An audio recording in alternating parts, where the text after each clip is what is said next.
information contained in this podcast is an expression of opinion and does not constitute investment advice. This is the Gold Money Podcast with Andy Duncan, keeping you up to date with expert opinion on precious metals and the markets.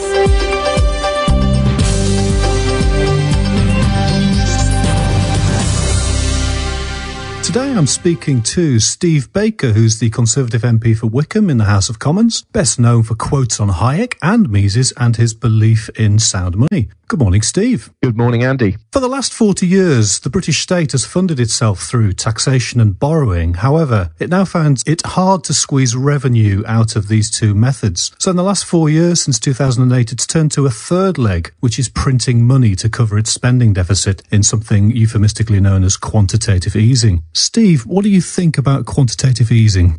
Well, the first thing is I wish that people would state the situation quite as plainly as you've just done. I think that would clear away a lot of obfuscation and let people see what's really happening. But I think that QE is just the latest manifestation of the process that's been funding the welfare state since the end of Bretton Woods. The Governor of the Bank of England was more or less explicit about it recently, although he didn't connect it to the welfare state. The money supply between 1997 and 2010 tripled, M4 tripled, from 700 billion to 2.2 trillion. And what that tells us is that the process of money creation, as listeners to this podcast will know, is it did not begin with quantitative easing. Quantitative easing just makes explicit a process that's been going on through credit expansion for a long time, but specifically for those on a chronic scale since the end of Bretton Woods. So I'm concerned that the promises of politicians made over the last 40 years, a period where the British government's only been in surplus briefly and twice, those promises have been funded indirectly and in a very subtle and destructive way by debasing the currency. And that's why we're in the mess we're in today. Some would say that the debasement of money is the debasement of society. So if we look at the Roman Empire, and we start with Augustus with a pretty good silver money, and that silver money stayed quite good for a long time. And then once it started debasing quite heavily, the Roman Empire started debasing. Do you think the debasement of the British pound is going to lead to a debasement of British society? I think it has already led to a debasement of British society. When you look, and indeed European and American society, you look across Europe at the moment, you see people rioting. Yesterday there was the news of riots right across the usual suspect countries, and people don't really know what's going on. People aren't sure whether capitalism has failed. I'm certain capitalism hasn't failed. I'm certain it hasn't really been tried. But this is the problem. Money is such a profound institution that pervades everything we do in society and in business, that when money is unreliable, it does damage everyone, everywhere. And I picked up this morning a quote from Ayn Rand where she says, whenever destroyers appear among men, they start by destroying money, for money is men's protection and the base of a moral existence. And I think that's the key of it to it. If we live in a society based on the division of labour, the only way to make that society work is the market. One side of every transaction is money. If money is chronically inflationary, then you do debase the entire social system based on the division of labour. And you do it in a way which very, very few people understand. And the result is that you discredit the entire social system. If we ever do try capitalism rather than mercantilism, then I will be extremely surprised. But maybe one of your proposals might make that come about. Because one of the things you'd like to do is change the British law to make bank directors directly, personally responsible for their bank's losses. How's that progressing through Parliament? That bill actually dropped with the end of the last session. That's how it works with private members' bills. It's extremely rare for a private member's bill to become law. And when they do, it's usually on a subject or in a situation where the government really wants a measure to proceed. People talk things out and so on. But my private members' bills and Douglas Carswell's were all introduced to try and move the conversation forward. And in a considerable degree, they have done. People have watched what we've done to an extent I had not previously realised. People I've never met have approached me and discussed with me what we've been doing to change the conversation. So it won't go anywhere, but what it has done is made a contribution to the conversation. And what happened to the other arm of that, which was to make banks' published accounts much easier for other people to interpret? The other bill was about flaws in the international financial reporting standards to do with loan loss provisioning and mark-to-market. What's happened is a classic problem of extreme rationalists trying to construct one global standard that meets everybody's needs. And of course, they've failed by making errors. And what I tried to do was introduce a bill which would require banks to produce parallel accounts in UK GAAP to show their true prudent positions. And actually that measure, that's making, in terms of shifting the conversation, that's making a lot more progress, because if you look at the media, you can see Andy Haldane at the Bank of England has picked up this subject. I've got some emails to catch up with where it's been discussed in the House of Lords, and people are warming themselves up to the reality that IFRS is not appropriate for banks, that it's pro-cyclical, that it's overstating banks' capital, overstating their profits, and it's possible, and I only say possible, that banks have ended up paying bonuses and dividends out of profits which have not actually been realised, and it's all become possible because of IFRS. So that measure, although my bill again dropped at the end of the session, the conversation does keep moving on that one. I think that's the measure that's most likely to come to fruition. I always think it's great to see you and Douglas and your friends in that little cabal in the House of Commons introducing these bills. And recently Douglas Carswell introduced another one, which was to enable people to have complete ownership of their assets when they put them inside banks. Is this one progressing? Is this one pushing the conversation along too? Has pushed the conversation forward. People have started in Parliament, people who listen to Douglas have started realising that we don't own the money in our bank accounts. But the reality is the vast majority of members of Parliament, we can't all study everything. But the monetary order is a mystery, it seems, to a lot of economists who just take money and inflation for granted and never really study where money comes from or what the consequences of inflationary money are. So yeah, it has moved the conversation on by helping people to understand that we don't own the money in our current accounts, and it might be quite a good idea if we did, or at least if we had the choice whether we owned it or not. And if we chose to own it, then we should pay a storage fee. If we chose not to own it, then we ought to accept the personal risk that the bank wouldn't be able to repay. But as you know, at the moment, the risk of the bank not being able to repay is projected onto taxpayers. Another thing I like saying about your small group of people in the House of Commons is that hopefully you'll all be around when Mark Faber's great monetary reset takes place, if it takes place, because then you might be able to help reset the British monetary system. Do you think such a reset is going to come about? And if it does, do you think we could see the reintroduction of sound money, perhaps based on gold or silver or something else? Well, I'm sorry to say I do think we're going to have a monetary reset. I think the situation's far more advanced in the Eurozone than it is in the UK. Let's not forget we blundered into the post-Bretton Woods monetary order when Nixon closed the gold window. It wasn't like it was consciously designed. And then sort of really post hoc, everybody, all monetarists and Keynesians, have legitimised the system.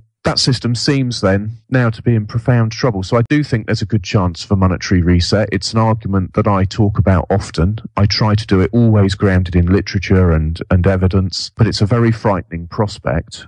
Let's not forget that millions of people have been made dependent on the state for their livelihood, whether through being pensioners or through direct employment. And if the state is funded by chronically inflationary money, then they are in trouble, obviously directly. But we all rely on this paper money, this troubled paper money system. So the notion that the monetary order is perhaps in its terminal stages is a frightening prospect. And I'd really like to think that economists and politicians would get ahead of the game and reform money before there's a horrific collapse. But I'm not sure that's possible. Do you think when we come to the crunch, if we come to the crunch, that they'll step back from the brink and stop printing money and bring on a huge liquidation? Or do you think they'll just keep the printing presses rolling and take us into a hyperinflation? Oh, in my pocket, there's a 100 trillion Zimbabwe dollar note. And so I have to say this is the $100 trillion question.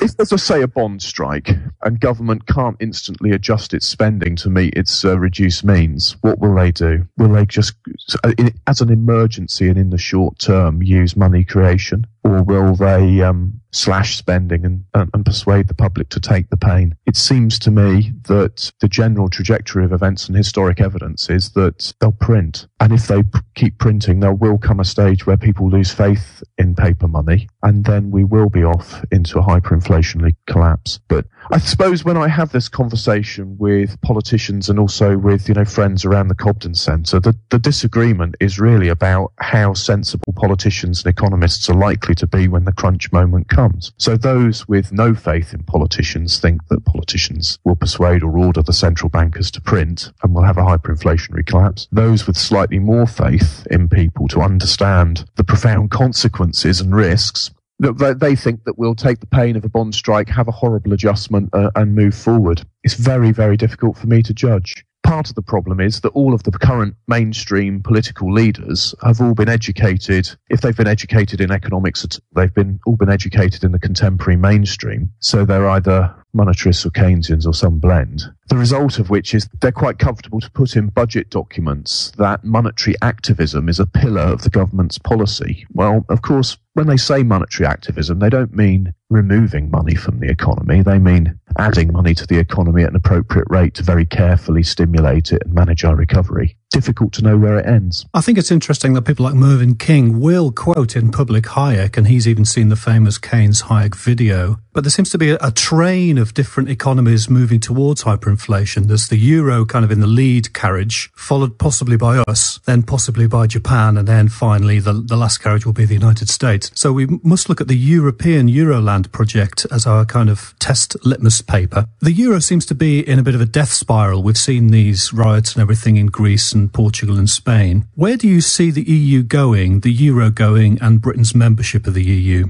Well, if I start with Britain's membership of the EU, I think now it's not inevitable that we leave, but there's going to be enormous pressure ultimately to leave. With Barroso saying that we need a new treaty for a fully federal Europe, it's very difficult to see how the UK could be part of that. The Foreign Secretary said specifically we need a new arrangement with the fresh consent of the British people. So it is very much my hope that we will have a referendum and that the British public will choose to leave, because I think it's the wrong kind of government and it's not in Europe's interest. When you look, though, at the project in the Eurozone, politicians are determined to press forward and continue the project and integration across the continent. And what we have to ask ourselves why. And the reason is that they fear economic nationalism as a cause of war, and they think the European Union is the answer to it. Anyone who's read Mises' Omnipotent Government would agree that economic nationalism is a profound cause of war. Question really is whether it's the only cause of war, because the truth is if you keep forcing government on people without their consent, you risk civil war. There's always been problems of separatism across Europe, whether it's been Basques or indeed in Ireland. Yeah, so it's worrying times in terms of the development, how it might go forward. I think where I'm encouraged is that the European peoples themselves, through trade and through long history, have ended up with far more bonds of friendship than will have existed 100 years ago. So I'd like to believe that the people of Europe will save themselves by rejecting rulers who are determined to force on them a government that isn't appropriate. There are projects in Germany and in Switzerland to reintroduce gold money, a gold Deutschmark project and a Swiss gold franc project. Do you think that we might have a British gold pound project starting soon? Well, when I was looking at what to do with my last private members bill, I did consider introducing something to do just that, but I decided to go for the director's liability measures just to, in terms of progressively moving the conversation on, because the truth is the longer we leave it at the moment, the more acceptable the conversation about gold becomes. So at the moment, if I could secure an opportunity to introduce another private members bill, I think my next one will be a gold pound project. And how is the Cobden Centre helping you progress this conversation as well? Well, the Cobden Centre established itself in the London think tank world very, very quickly. Suddenly we arrived, we were talking about Austrian school ideas and the Manchester liberal tradition. It provides me with a really useful and deep pool of intellectual support, moral support, as well as intellectual and academic. What I've been really surprised by is how many people from the practical world of banking have been interested in the Cobden Centre, getting some of us along to speak at banks even. I've been along myself on more than one occasion to talk to practical bankers about what's going on. So it's created a network that is flourishing, which is supportive, which has started having friends in the media. You listen to Detlef Schlichter on Start the Week on Radio 4, for example. He really set the tone of that conversation. So the Cobden Centre is, I think, a really important resource. I would say that as its co-founder. You also seem to have penetrated organisations such as City AM and quite a lot of the kind of cognoscenti financial analysts in the London area.